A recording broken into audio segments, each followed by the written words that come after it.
بسم الله الرحمن الرحيم.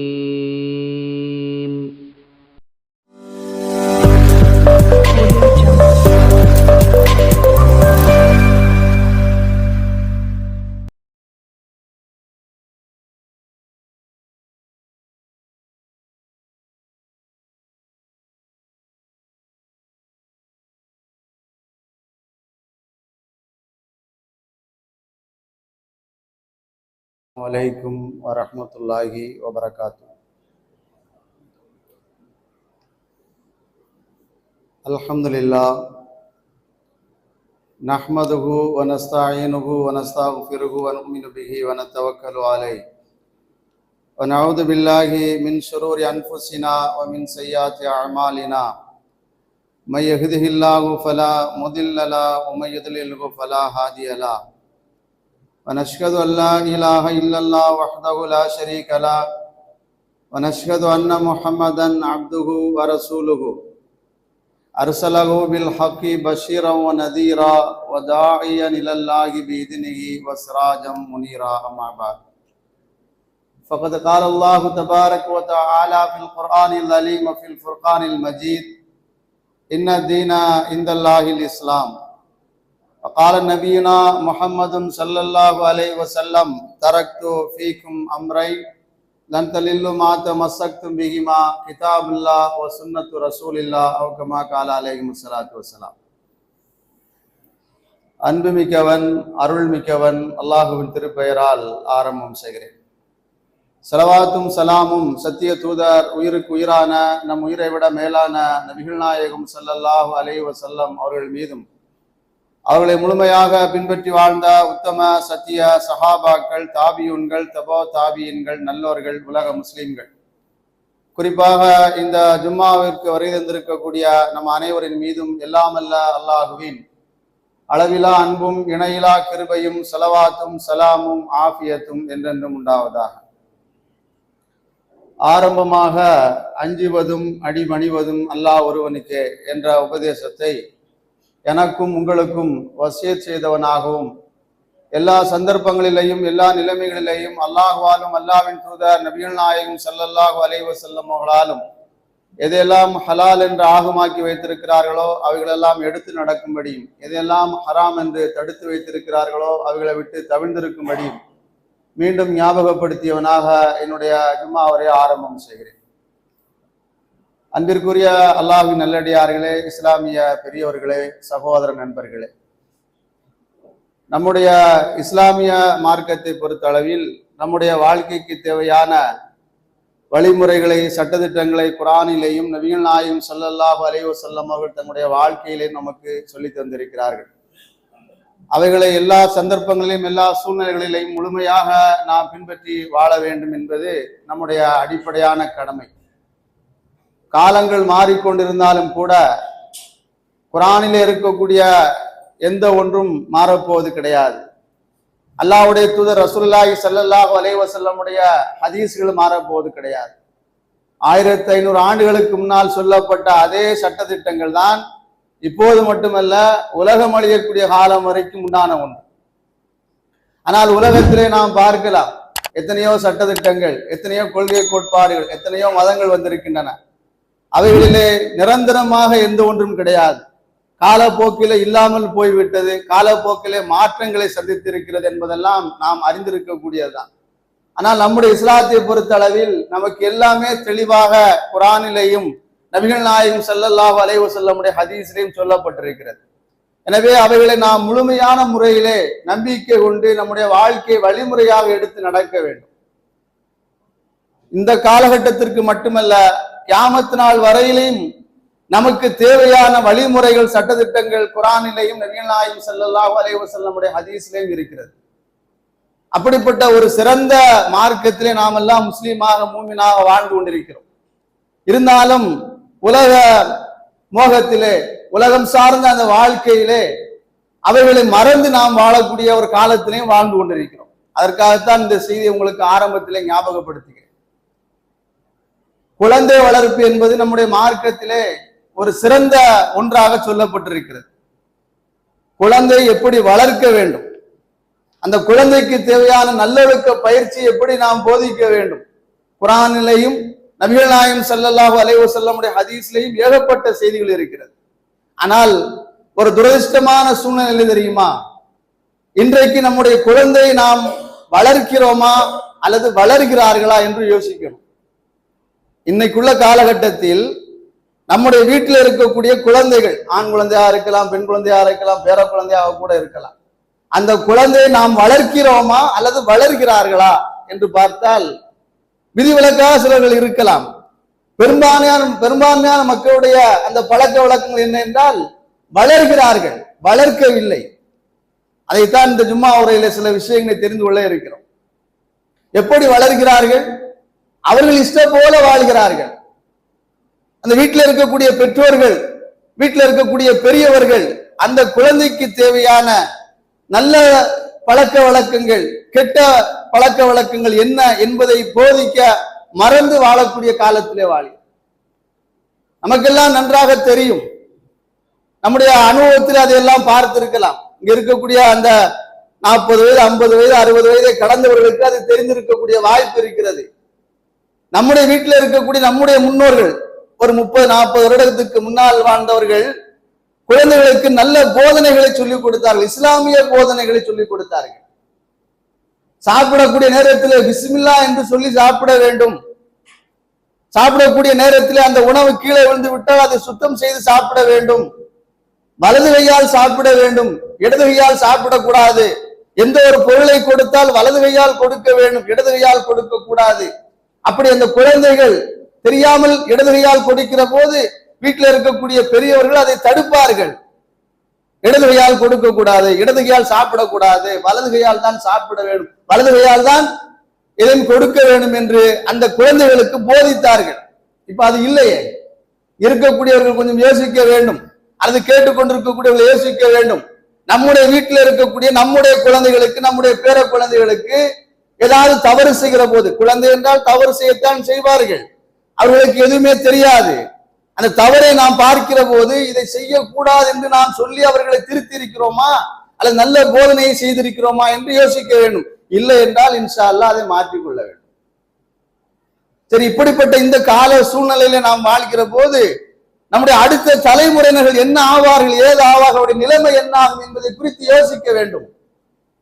இந்த நவீனங்கள் 1000 வந்தாலும் சரி, அல்லது பல புதுமைகள் வந்தாலும் சரி, பல பிரமிப்பான கண்டுபிடிப்புகள் வந்தாலும் சரி, வாழ்க்கை வழிமுறை என்பது ஒன்றுதானே. இப்படித்தான் வாழ வேண்டும், இப்படித்தான் வாழக்கூடாது என்பது இயல்பானது தானே. அதை மீறி நாம் நடக்க போவது கிடையாது.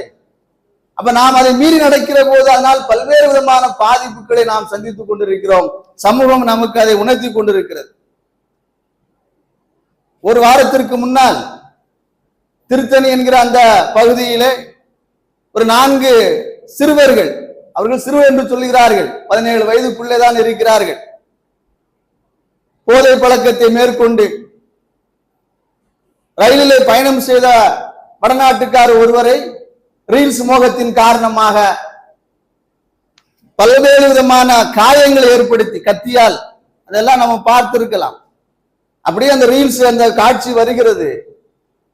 தலையில வெட்டுகிறார்கள், உடம்பில வெட்டுகிறார்கள், பல காயங்களோடு அவர் தப்பித்து ஆஸ்பத்திரியில் சிகிச்சை பெற்று மீண்டும் அவருடைய வடநாட்டுக்கு சொந்த ஊருக்கு சென்றிருக்கிறார் என்ற செய்தி வந்தது.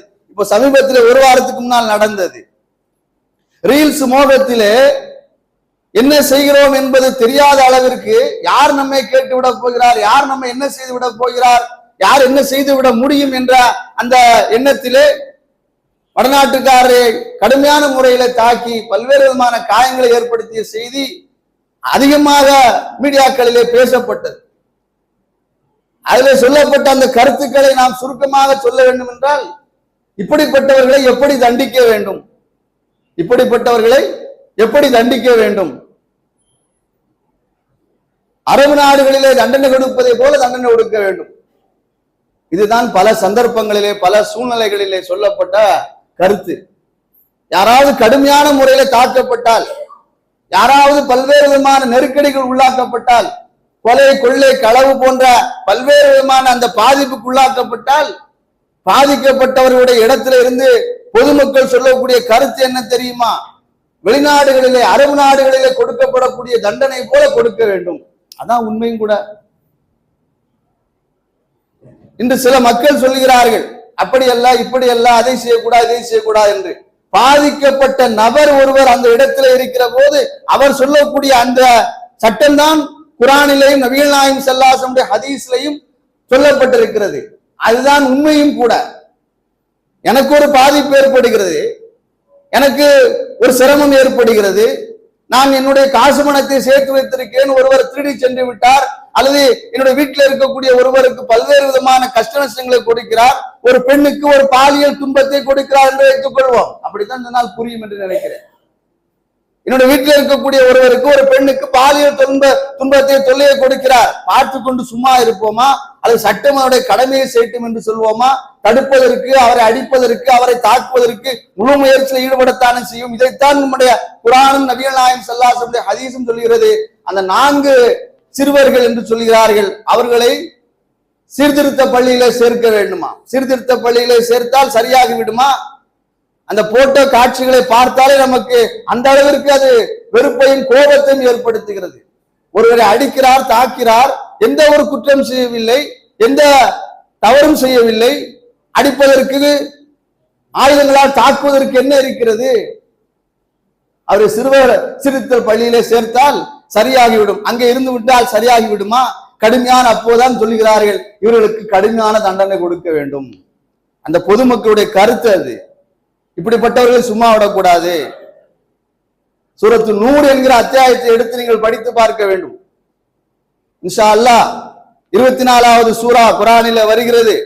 நூர் என்றால் ஒளி என்ற அர்த்தம். அந்த சூராவுடைய ஆரம்ப வசனங்களை எடுத்து பார்க்கிற போது ஒரு சட்டத்தை அல்லாஹ் ரப்பல் ஆலமீன் சொல்கிறார். இன்ஷா அல்லாஹ் நான் அதை மேற்கோள் காட்டியிருக்கிறேன், நீங்கள் எடுத்து படித்து பார்த்து தெரிந்து கொள்ளுங்கள். இன்னும் சொல்ல போனால் நம்முடைய வீட்டில் இருக்கக்கூடிய பிள்ளைகளுக்கு அந்த சூறாவை கற்றுக் கொடுக்க வேண்டும். அந்த வசனங்களிலே சொல்லப்பட்டிருக்கக்கூடிய அந்த கருத்துக்களை போதிக்க வேண்டும். வீட்டில் இருக்கக்கூடிய பெண்களுக்கு, சிறுவர்களுக்கு, அதே போல நம்முடைய வீட்டில் இருக்கக்கூடிய மற்றவர்களுக்கு சொல்லக்கூடிய அழகிய சட்ட திட்டங்களை, வாழ்க்கை வழிமுறைகளை அல்லாஹ் ரப்பல் ஆலமீன் சூரத்து நூரிலே சொல்கிறார். அதுல ஆரம்ப வசனங்களை எடுத்து பார்க்கிற போது விபச்சாரம் செய்தவர்களுக்கு எப்படிப்பட்ட தண்டனை கொடுக்க வேண்டும் என்பதை அல்லாஹ் சொல்லுகிற போது யார் யாருக்கு எந்த மாதிரி தண்டனை கொடுக்க வேண்டும், அதை எப்படி நாம் விசாரிக்க வேண்டும் என்ற செய்திகள் எல்லாம் அதில் சொல்லப்படுகிறது. அதில் அல்லாஹு தஆலா சொல்லுகிறான், இப்படிப்பட்டவர்கள் அந்த குற்றம் செய்தார் என்று நிரூபிக்கப்பட்டு விட்டால் பொதுமக்கள் பார்க்கக்கூடிய இடத்திலே அவர்களுக்கு தண்டனை கொடுக்க வேண்டும். பொதுமக்கள் பார்க்கக்கூடிய இடத்திலே தண்டனை கொடுக்க வேண்டும். அல்லாஹ் சொல்லக்கூடிய வழிமுறை. படைத்த ரப்புல் ஆலமீன் ஒருவனுக்கு மட்டும்தான் சட்டதிட்டங்களை கடுமையாக மக்களுக்கு கொடுத்தால்தான் அந்த குற்றங்கள் குறையும் என்பது அல்லாஹ் ஒருவனுக்கு தெரியும். இதுதான் உண்மையும் கூட. 4 பேர் பார்க்கக்கூடிய இடத்திலே இவர் இந்த குற்றம் செய்தார், இந்த பாவம் செய்தார், இவருக்கு இந்த தண்டனை கொடுக்கப்பட்டது என்று மக்கள் பார்க்கிற போது அடுத்த அந்த பாவத்தை, குற்றத்தை, அந்த கொலையை, இன்ன பிற தவறுகளை அவர் செய்வதற்கு மனம் வருமா? கண்டிப்பாக வராது. நாளைக்கு நமக்கு இதே நிலைதான் ஏற்படும். நாம் இந்த தவற்றை செய்தால், இந்த குற்றத்தை செய்தால், இந்த கொலையை செய்தால், இந்த திருட்டை செய்தால், இது போன்ற பாவங்களை செய்தால் பொதுமக்களுக்கு மத்தியில் இப்படி கடுமையாக தண்டிக்கப்படுவோம். எனவே இந்த பாவத்தை செய்யக்கூடாது என்ற எண்ணம் சம்பந்தப்பட்ட ஒவ்வொரு ஆளுக்கும், பார்க்கக்கூடிய ஒவ்வொரு ஆளுக்கும் ஏற்படும். அந்த குற்றம் குறையுமா குறையாதா? கண்டிப்பாக குறையும். அல்லாஹ் சொல்லக்கூடிய சட்டதிட்டம். இந்த சட்டதிட்டங்கள் வெளிநாடுகளிலே பின்பற்றப்படுகிறது, அரபு நாடுகளிலே, குறிப்பாக சவுதி அரேபியாவிலே. அங்க குற்றங்கள் குறைந்து கொண்டிருக்கிறது, அதிகமாக கிடையாது. பொதுமக்கள் பார்வையில தண்டிக்கப்பட்ட குற்றம் செய்தவர் தண்டிக்கப்படுகிறார். அதுபோல இங்கு இருக்கக்கூடிய சட்டதிட்டங்கள் மக்களுக்கு மத்தியில் ஒரு பாடம் படிப்பினையாக கடுமையாக்கப்பட்டது என்று சொன்னால், அந்த 4 சிறுவர்களைப் போல எண்ணங்கள் உள்ளவர்கள் ரீல்ஸ் போட வேண்டும், அதுக்கு நமக்கு லைக் வர வேண்டும், நாம் தான் எல்லாம் என்று கெத்தாக இருக்கிறார்களே, 4 பேர் நம்மை பார்த்து பெருமையாக பேச வேண்டும் என்று நினைக்கிறார்களே, அப்படிப்பட்டவர்களுக்கு என்ன எண்ணம் ஏற்படும்? இந்த 4 நபர்கள், இந்த 4 சிறுவர்கள் அநியாயமாக ஒருவரை தாக்கினார், அவருக்கு சட்டப்படி இந்த தண்டனை கொடுக்கப்பட்டது. இதை நாம் இனி நாம் செய்தால் நமக்கு இதுதான் ஏற்படும் என்ற அச்சம், பயம் ஏற்படுமா ஏற்படாதா? இதான் நம்முடைய மார்க்கம் நமக்கு சொல்லித் தருகிறது. இதையெல்லாம் ஞாபகப்படுத்தினுடைய நோக்கம் என்ன தெரியுமா? ஆரம்பத்தில் ஒரு செய்தி உங்களுக்கு சொன்னேன். நம்முடைய முந்தைய காலகட்டத்திலே வாழ்ந்த நம்முடைய வீட்டில் இருக்கக்கூடிய முன்னோர்கள், பெற்றோர்கள் எல்லாம் குழந்தைகளுக்கு நல்ல பழக்க வழக்கங்களை, நல்லொழுக்கங்களை, வாழ்க்கைக்கு தேவையான வழிமுறைகளை கற்றுக் கொடுத்தார்கள். இன்று நாம் அதை மறந்து வாழ்கிறோம். அதன் காரணமாக இப்படிப்பட்ட பாதிப்புகள் சமூகத்தில் ஏற்படுகிறது. நம்முடைய குடும்பத்திலையும் நம்முடைய வீட்டிலையும் நம்மை சார்ந்திருக்கக்கூடிய இஸ்லாமிய சமூகத்திலும் இப்படிப்பட்ட நிலைமை ஏற்படக்கூடாது என்று சொன்னால் இஸ்லாம் காட்டக்கூடிய வழிமுறைகளை பின்பற்றி நாம் வாழ வேண்டும். நாம் முன்மாதிரியாக, முன்னோடியாக வாழ வேண்டும். அதை பார்த்து நம்முடைய வீட்டில் இருக்கக்கூடிய பிள்ளைகள், மனைவி மக்கள், சொந்த பந்தங்கள் திருந்தி தன்னுடைய நிலைமையை மாற்றிக்கொள்ள வேண்டும். அப்படி வாழ்வதுதான் சிறந்தது. அதைத்தான் இஸ்லாம் நமக்கு போதிக்கிறது. அதைத்தான் அல்லாஹ்வுடைய தூதர் ரசூலுல்லாஹி ஸல்லல்லாஹு அலைஹி வஸல்லம் சொல்லியிருக்கிறார்கள். அப்படித்தான் வாழ்ந்து சென்றிருக்கிறார்கள். எந்த கஷ்டம் வந்தாலும் சரி, என்ன சிரமம் வந்தாலும் சரி, எவ்வளவு உடல்நிலை பாதிப்பு ஏற்பட்டாலும் சரி, ஒரு காலம் நான் தொழுகை விடமாற்றேன் என்ற உயர்ந்த எண்ணத்தில் வீட்டில் இருக்கக்கூடிய பெற்றோர்கள், முன்னோர்கள் அந்த தொழுகைக்கு முக்கியத்துவம் கொடுத்தால் வீட்டில் இருக்கக்கூடிய அந்த குழந்தைகளோ, பேர குழந்தைகளோ, அடுத்த சந்ததிகளோ, என்னுடைய தந்தை, என்னுடைய தாய், என்னுடைய வீட்டில் இருக்கக்கூடிய பெரியவர் எந்த கஷ்டம் வந்தாலும் சரி, எந்த சிரமம் வந்தாலும் சரி தொழுகை விட மாட்டார். பனிக்காலமாக இருக்கட்டும், குளிர்காலமாக இருக்கட்டும், மழைக்காலமாக இருக்கட்டும், உடல்நிலை பாதிப்படைந்தாக இருக்கட்டும், அந்த நேரத்திலே கூட பாங்கு சொல்லப்பட்டு விட்டது, தொழுகையோட நேரம் வந்து விட்டது, நான் அந்த நேரத்திலே தொழுகை நிறைவேற்றுவேன் என்ற அந்த முன்மாதிரியாக அந்த பெற்றோர்கள் இருந்தால் அடுத்து வளரக்கூடிய அந்த சந்ததிகள், அந்த பிள்ளைகள் சிறந்த ஆளுமைகளாக, சிறந்தவர்களாக வளர்வார்கள். அவர்கள் மூலமாக நமக்கு உலகத்திலே மட்டுமல்ல மறு உலகத்திலையும் சிறந்த பாக்கியம் கிடைக்கும். இன்னைக்கு நாம் அப்படி இருக்கிறோமா இல்லையா? அதுதான் ஒரு செய்தி உங்களுக்கு ஞாபகப்படுத்தினேன். இன்றைய காலகட்டத்திலே குழந்தையை நாம் வளர்க்கிறோமா? வளர்கிறார்களா? வளர்கிறார்கள், வளர்க்கவில்லை. என்னுடைய மகனுக்கு தேவையானது எதுவோ அதை நான் வாங்கி கொடுக்கிறேன், என்னுடைய மகளுக்கு எது தேவையோ அதை நான் வாங்கி கொடுக்கிறேன். அவர் நல்லது செய்கிறாரா, கெட்டது செய்கிறாரா, நல்ல பழக்க வழக்கம் இருக்கிறதா, கெட்ட பழக்க வழக்கம் இருக்கிறதா, அவருடைய நடவடிக்கை எப்படி இருக்கிறது என்பதை பற்றி என்றாவது யோசித்திருக்கிறோமா? அதை கண்டித்திருக்கிறோமா?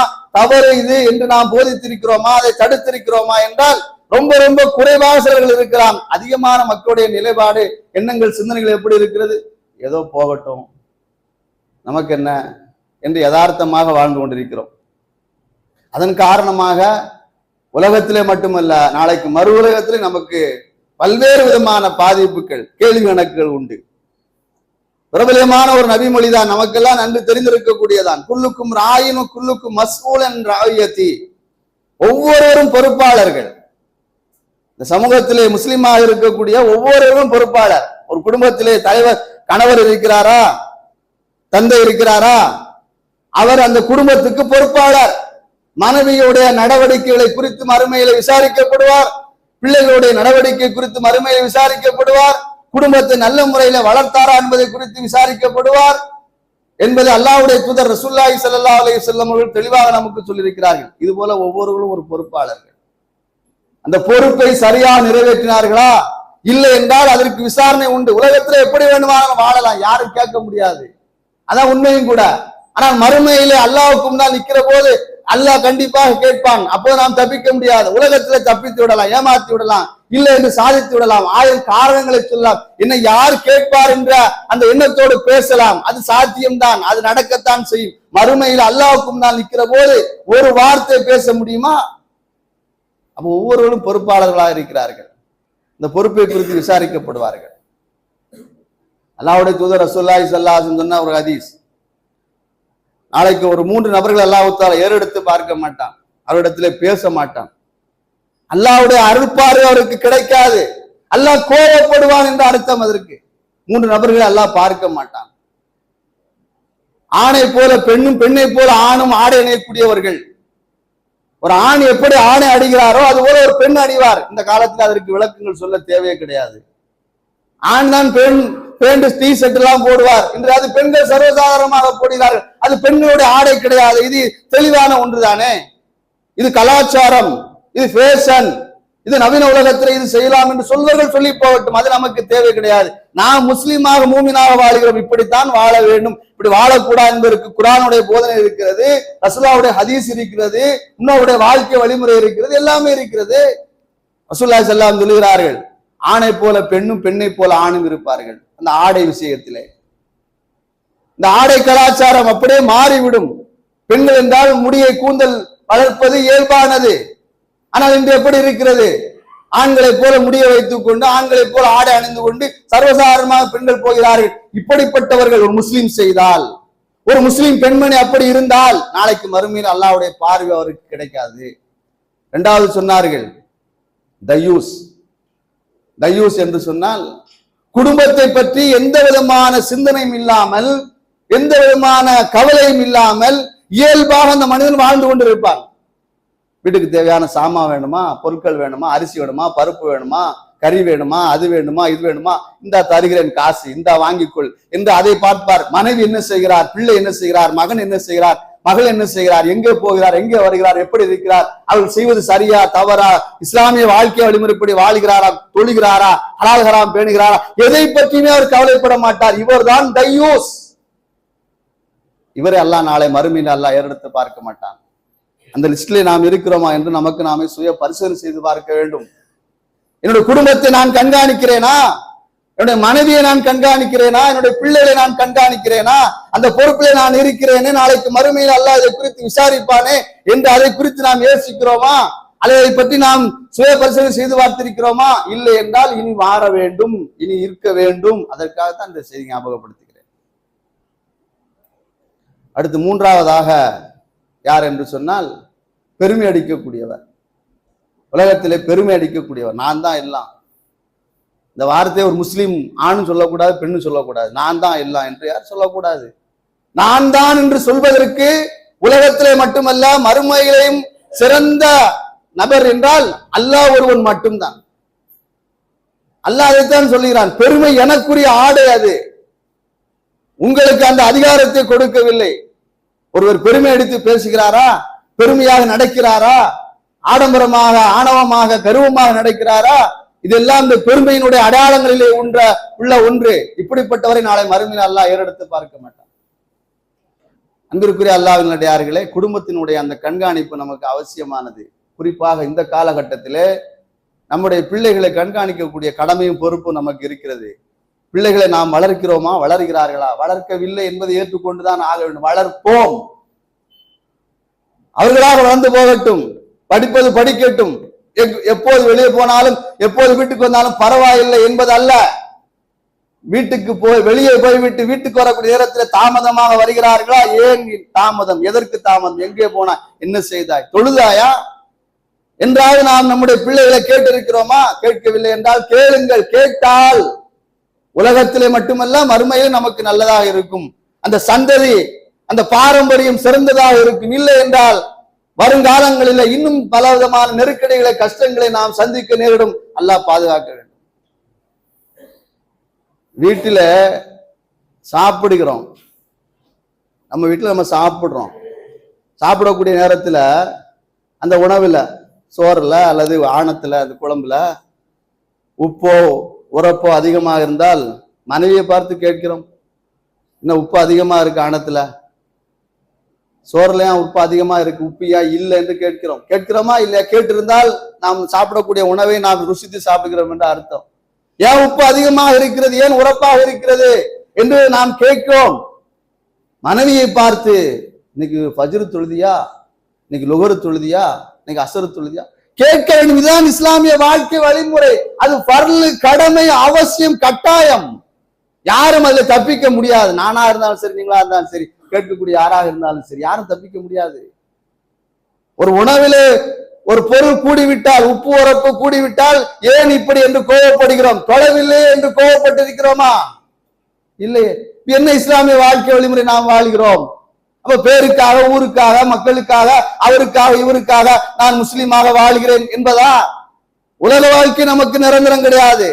அதை ஏற்றுக்கொண்டுதான் ஆக வேண்டும். இப்போது நான் ஹயாத்தாக பேசிக் கொண்டிருக்கிறேன். இதற்கு பிறகு நான் ஹயாத்தாக இருப்பேனா இருக்க மாட்டேனா என்ற அந்த அறிவிஞானம் அல்லாஹ்விடத்தில் இருக்கிறது. ஆக மரணம் எல்லா நேரங்களிலும், எல்லா நிலைமைகளிலும் பின்னால் துரத்தி தயார் நிலையில இருக்கிறது. பின்னால் தயார் நிலையில இருக்கிறது. உங்களுக்கு மரண நேரம் வந்துவிட்டால், குர்ஆன் சொல்லுகிறது, ஸதகல்லாஹுல் அலியுல் அலீம், அது என்னைக்கும் பொய்யானது கிடையாது, பொய்யாக போவதும் கிடையாது. 1500 ஆண்டுகளுக்கு முன்னால் சொல்லப்பட்டது. இப்போது மட்டுமல்ல, உலகம் அழியக்கூடிய காலம் வரைக்கும் அது பொய்யானது கிடையாது, பொய்யாக போவது கிடையாது. உங்களுக்கு நிர்ணயிக்கப்பட்ட அந்த அஜல் என்ற கால தவணை வந்துவிட்டால் ஒரு நொடி பொழுது முந்தவும் செய்யாது, பிந்தவும் செய்யாது. 11:59 உங்களுடைய ரூகை கைப்பற்ற வேண்டும் என்று அல்லாஹ் நாடி விட்டால் அது 11:59 விட 12 மணிக்கு ஒரு காலம் நடக்கவே நடக்காது. இதான் இஸ்லாமிய கொள்கை கோட்பாடு. இதற்கு பிறகு நாம் மரணத்தை சந்திக்கிறோம். கபருடைய வாழ்க்கை இருக்கிறது, கேள்வி கணக்கு இருக்கிறது, அதற்கு பின்னால் மறுவுலக வாழ்க்கை இருக்கிறது, மஹ்ஷர் மைதானம் இருக்கிறது. அதை கொண்டுதான் ஈமான் கொண்டு வாழ்கிறோம். அப்படித்தான் ஈமான் கொண்டு வாழ்கிறோம். அப்ப நம்முடைய வாழ்க்கை இஸ்லாமிய அழிப்பு வாழ்க்கை வழிமுறைப்படி இருந்தால் தானே அது உலக வாழ்க்கைக்கும் மறுவுலக வாழ்க்கைக்கும் சிறந்ததாக இருக்கும். இன்னைக்குள்ள காலகட்டத்திலே உலக முகத்திலே மூழ்கி போய்விட்டு எப்படியும் வாழலாம் என்பதல்ல, இப்படித்தான் வாழ வேண்டும் என்ற வழிமுறை நமக்கு சொல்லப்பட்டிருக்கிறது. அது பாரதூரமான சிரமமான காரியமா? அது என்னால் முடியாது என்று சொல்லக்கூடிய விஷயத்தை நம்முடைய மார்க்கம் நமக்கு சொல்லி தந்திருக்கிறது. லா யுகல்லிஃபுல்லாஹு நஃப்ஸன் இல்லா உஸ்ஸஹா. சூரத்துல் பக்ராவில் ஆமனர் ரசூல் என்ற ஒரு கடைசி வசனங்கள் வரும். இஸ்லாமிய தொடர்புகள் இருந்தால் நமக்கு அது தெரிந்திருக்க வாய்ப்பு இருக்கிறது. இரவு தூங்கக்கூடிய நேரத்தில் யார் ஒரு ஆமனர் ரசூல் என்கிற அந்த 2 வசனங்களை ஓதுகிறாரோ அது அவருக்கு போதுமானது. சூரத்து பக்ராவுடைய கடைசி வசனம். இடைப்பட்ட செய்தியாக சொல்லுகிறேன். வாழ்க்கை வழிமுறை இஸ்லாமிய அடிப்படையில் மாற்றிக்கொள்வோம். இதுவரைக்கும் நான் அதை ஓதவில்லை, இதுவரைக்கும் எனக்கு தெரியாது என்றால் எடுத்து பாருங்கள், அந்த ஹதீஸிலே பாருங்கள். இந்த 2 வசனத்தை யார் ஒருவர் ஓதுகிறாரோ அவருக்கு அது போதுமானது. அற்புதமான வசனம், சிறந்த வசனம். இன்னைக்கு எனக்கு மன உளைச்சலா இருக்கிறது, மன அழுத்தமா இருக்கிறது, அப்படி இருக்கிறது, இப்படி இருக்கிறது என்று புலம்பிக் கொண்டு தூக்கத்தை துறந்து வாழ்ந்து கொண்டு இருக்கிறோமே, அந்த தூக்கத்தை துறந்து வாழ்வதற்கு, மன அழுத்தத்தை மன உளைச்சலை நீக்குவதற்கு சிறந்த அருமருந்தாக அல்லாஹ்வுடைய தூதர் ரசூலுல்லாஹி ஸல்லல்லாஹு அலைஹி வஸல்லம் சொன்ன சூரத்துல் பக்ராவுடைய கடைசி 2 வசனங்கள் ஆமனர் ரசூல் பிமா உன்சில இலை ரப்பிஹி வல் முஃமினூன் என்று வரக்கூடிய அந்த 2 வசனத்தை யார் ஓதுகிறாரோ அவருக்கு அது போதுமானது. அதனுடைய அர்த்தத்தை எடுத்து படித்து பார்த்து தெரிந்து கொள்ளுங்க. நேரத்தின் அருமையை கருதி அதை நான் உங்களுக்கு விளக்கமாக சொல்லவில்லை. அதுல ஒரு வசனம் வருகிறது, லா யுகல்லிஃபுல்லாஹு நஃப்ஸன் இல்லா உஸ்ஸஹா. எந்த ஒரு மனிதருக்கும் சக்திக்கு மீறிய சிரமத்தை எல்லாம் கொடுப்பது கிடையாது. எந்த ஒரு ஆணுக்கும் சரி பெண்ணுக்கும் சரி, உலகத்தில் வாழக்கூடிய யாராக இருந்தாலும் சரி, அவருடைய சக்திக்கு மீறிய சிரமத்தை எல்லாம் கொடுப்பது கிடையாது. நாம் இப்படித்தான் வாழ வேண்டும், இப்படித்தான் இருக்க வேண்டும் என்பதற்குண்டான எல்லாவற்றையும் அல்லாஹ் நமக்கு தெளிவாக சொல்லி தந்திருக்கிறான். நமக்கு கஷ்டத்தை அல்லாஹ் விரும்புவதே கிடையாது. காலையில் எழுந்ததிலிருந்து இரவு தூங்கக்கூடிய நேரம் வரைக்கும், வெளியே போகக்கூடிய நேரத்திலே, ஒரு தொழில் செய்யக்கூடிய நேரத்திலே, ஒரு வியாபாரம் செய்யக்கூடிய நேரத்திலே, கொடுக்கல் வாங்கல் விஷயத்திலே இப்படித்தான் இருக்கணும், இப்படி இருக்கக்கூடாது என்பது என்ன நமக்கு சிரமமான காரியம்? காலை எழுந்திருக்கிற போது அல்லாஹ்வுடைய தூதர் ரசூலுல்லாஹி ஸல்லல்லாஹு அலைஹி வஸல்லம் காட்டி தந்த துஆ இருக்கிறது, அதை ஓதி விட்டு பர்லு தொழுது விட்டு அடுத்து நம்முடைய வேலையை பார்ப்பது, வெளியே போகக்கூடிய நேரத்திலே நம்முடைய ஒவ்வொரு செயல்பாடில் இஸ்லாமிய வழிமுறைப்படி அமைத்துக் கொள்வது, கொடுக்கல் வாங்கலில் இஸ்லாமிய வழிமுறைப்படி அமைத்துக் கொள்வது, குடும்பத்தை பராமரிப்பது, குடும்பத்தை நாம் நிர்வகிப்பது, தவறை சுட்டிக்காட்டுவது, நல்ல விஷயங்களை போதிப்பது, ஜும்மாவிலே கேட்ட பயானை குடும்பத்திலே சென்று சொல்வது, இதுவெல்லாம் நம்முடைய வாழ்க்கையினுடைய அம்சங்கள். அதிலே நாம் முக்கியத்துவம் கொடுத்து வாழ வேண்டும். இல்லை என்று சொன்னால் அது நமக்கு சிரமத்தையும் கஷ்டத்தையும் ஏற்படுத்தும். இன்னைக்கு 4 சிறுவர்கள் இப்படிப்பட்ட ஒரு செயலை செய்து விட்டார்கள். என்ன காரணம்? ரீல்ஸ் முகத்திலே மூழ்கி போய் விட்டார்கள். இன்னைக்கு நம்முடைய இளைஞர்கள் அப்படித்தான் இருக்கிறார்கள். அந்த ரீல்ஸ்ல என்ன இருக்கிறது? நம்மை திசை திருப்புவதற்காக வேண்டி, இறைநினைவை விட்டு தூரமாக ஆக்குவதற்காக வேண்டி இந்த உலகத்திலே பல்வேறு விதமான வழிமுறைகள் கையாளப்படுகிறது. இதுவெல்லாம் ஒரு தந்திரம், இதுவெல்லாம் நவீனம் என்று நாம் நினைத்துக் கொண்டிருந்தால் அது தவறு. நவீனங்களை பயன்படுத்துவதற்கு மார்க்கத்திலே தடை கிடையாது. புதிய கண்டுபிடிப்புகளை பயன்படுத்துவதற்கு நமக்கு தடை கிடையாது. மொபைல் போனை பயன்படுத்துவதற்கு மார்க்கத்திலே தடை கிடையாது. மொபைல் போனை பயன்படுத்தவே கூடாது, அது ஹராம் என்று நம்முடைய மார்க்கம் நமக்கு சொல்லவில்லை. ஏன், எப்படி, எதற்கு, எந்த நேரத்திலே பயன்படுத்த வேண்டிய நேரத்திலே பயன்படுத்தக்கூடாது, அது நமக்கு என்ன நல்லது இருக்கிறது, இதைத்தான் பார்க்க வேண்டும். இன்னைக்கு சில இளைஞர்களை பார்க்க முடிகிறது. நம்முடைய இஸ்லாமிய இளைஞர்கள் ரீல்ஸ் எடுக்கிறார்கள், அப்படி போட்டு பார்த்து விட்டு அதே லைக் வந்தால், அது இத்தனை பேர் பார்த்தால், வியூஸ் பார்த்தால் அதுக்கு ஒரு காசு பணம் வருமா? அந்த காசு பணத்தை வைத்து என்ன செய்ய முடியும்? அது நமக்கு கூடுமா கூடாதா? வாழ்க்கையை சாதிப்பதற்கு 1000 வழி இருக்கிறது, எத்தனையோ விஷயங்கள் இருக்கிறது இஸ்லாமிய கண்ணோட்டத்திலே சொல்வதற்கு. நேரத்தின் அருமையை கருதி அதை சொல்லாமல் விடக்கூடிய நிலைமை. இஸ்லாமிய இளைஞர்கள் எல்லாம் அப்படித்தான் வாழ்ந்து சென்றிருக்கிறார்கள். சஹாபாக்கள் எல்லாம் அப்படித்தான் வாழ்ந்து சென்றிருக்கிறார்கள். லட்சியம், குறிக்கோள் நமக்காக வேண்டியும், நம்முடைய மார்க்கத்திற்காக வேண்டியும், இந்த சமூகத்துக்காக வேண்டியும் நாம் சிறந்தவர்களாக இருக்க வேண்டும் என்ற உயர்ந்த லட்சியத்தோடு வாழ்ந்து சென்றவர்கள் தான் சஹாபா பெருமக்கள், தாபியின்கள், தபோ தாபியின் நல்லடியார்கள். அந்த லட்சியம், குறிக்கோள் இங்கு இருக்கக்கூடிய இளைஞர்களுக்கு வர வேண்டும். நான் என்ன சாதித்து விட்டேன், 2026 வந்து விட்டது, ஒரு எண்ணத்தை வையுங்கள், ஒரு நியத்தை வையுங்கள், ஒரு உறுதியை உங்களிடத்துல கொண்டு வாருங்கள், ஒரு ஏய்மை வையுங்கள். நான் வரக்கூடிய காலத்தில் இஸ்லாமிய வாழ்க்கை வழிமுறைப்படி, சட்டத்திட்டங்கள் படி வாழ்வேன். நான் என் மூலமாக இந்த சமூகத்திற்கு பயனுள்ள ஒரு மனிதனாக வாழ்வேன். நான் சிறந்த ஆளுமையாக இருப்பேன். 4 பேர் பாராட்டக்கூடிய அளவுக்கு நான் வாழ்வேன். மறுமையிலும் சிறந்த அந்தஸ்தோடு இருப்பேன் என்ற உயர்ந்த லட்சியத்தை கொண்டு வாழ்ந்தவர்கள் நம்முடைய முன்னோர்கள். அதே லட்சியத்தை கொண்டுதான் நாமும் வாழ வேண்டும். அதைத்தான் உங்களுக்கு சுருக்கமாக ஞாபகப்படுத்தியிருக்கிறேன். ஏதோ வாழ்ந்தோம், போனோம், இருந்தோம், படித்தோம், காலேஜ் போனோம், அதை செய்தோம், இதை செய்தோம், போன் வைத்தோம், அதை பார்த்தோம், இதை பார்த்தோம் என்பது வாழ்க்கை அல்ல. வாழ்க்கைக்கு ஒரு லட்சியம், குறிக்கோள் இருக்கிறது. நான் இப்படித்தான் வாழ்ந்தேன், என் மூலமாக 4 பேர் பயனடைந்தார்கள் என்று 4 பேர் பாராட்டக்கூடிய அளவுக்கு வாழ்வதுதான் வாழ்க்கையை தவிர வாழ்ந்தோம், போனோம், இருந்தோம் என்பதல்ல. வாழ்க்கையில 1000 உதாரணங்கள் இருக்கிறது. சொல்லப்பட்டதை புரிந்து கொள்ளுங்கள். வரக்கூடிய காலத்திலே அல்லாஹ்வுடைய தூதர் ரசூலுல்லாஹி ஸல்லல்லாஹு அலைஹி வஸல்லம் எதை சொன்னார்களோ, சஹாபா பெருமக்கள் எப்படி முக்கியத்துவம் கொடுத்து வாழ்ந்தார்களோ, நல்லடியார்கள் எப்படி அதற்கு முக்கியத்துவம் கொடுத்து வாழ்ந்தார்களோ, அந்த அடிப்படையில் நாமும் வாழ்ந்து நம்முடைய குடும்பத்தை அப்படி அமைத்து கொண்டு வாழ்வதற்கு எல்லாமல்ல அல்லாஹ் ரப்பல் ஆலமீன் நம் அனைவருக்கும் உதவி செய்தால் புரிவானாக. வரக்கூடிய காலத்திலே கெட்ட மனோய்களை விட்டும், கெட்ட மரணத்தை விட்டும், எல்லா விதமான பாதிப்புகளை விட்டும் அல்லாஹ் ரப்பல் ஆலமீன் நம்மையும் நம்முடைய குடும்பத்தாரையும் நம்முடைய சந்ததியும் அல்லாஹ் தஆலா பாதுகாத்தால் புரிவானாக. யாரெல்லாம் நோயால் சிரமப்பட்டு கஷ்டப்பட்டு கொண்டிருக்கிறார்களோ அவர்களுக்கு ஆரோக்கியத்தையும் நல்ல நிலையும் கொடுத்து நல்லபடியாக வாழ்வதற்கு அல்லாஹ் ரப்பல் ஆலமீன் உதவி செய்தால் புரிவானாக. உலகத்தில் வாழக்கூடிய காலமெல்லாம் நீண்ட ஆயுளோடு, நிறைவான செல்வத்தோடு, பரிபூர்ண ஈமானோடு, உடல் ஆரோக்கியத்தோடு, நோய் நொடி இல்லாத வாழ்க்கையோடு அல்லாஹ் ரப்பல் ஆலமீன் நம் அனைவரையும் வாழச் செய்தால் புரிவானாக. வாஹிரு தவானா அல்ஹம்துலில்லாஹி ரப்பில் ஆலமீன். அஸ்ஸலாமு அலைக்கும் வரஹ்மத்துல்லாஹி வபரகாத்துஹு.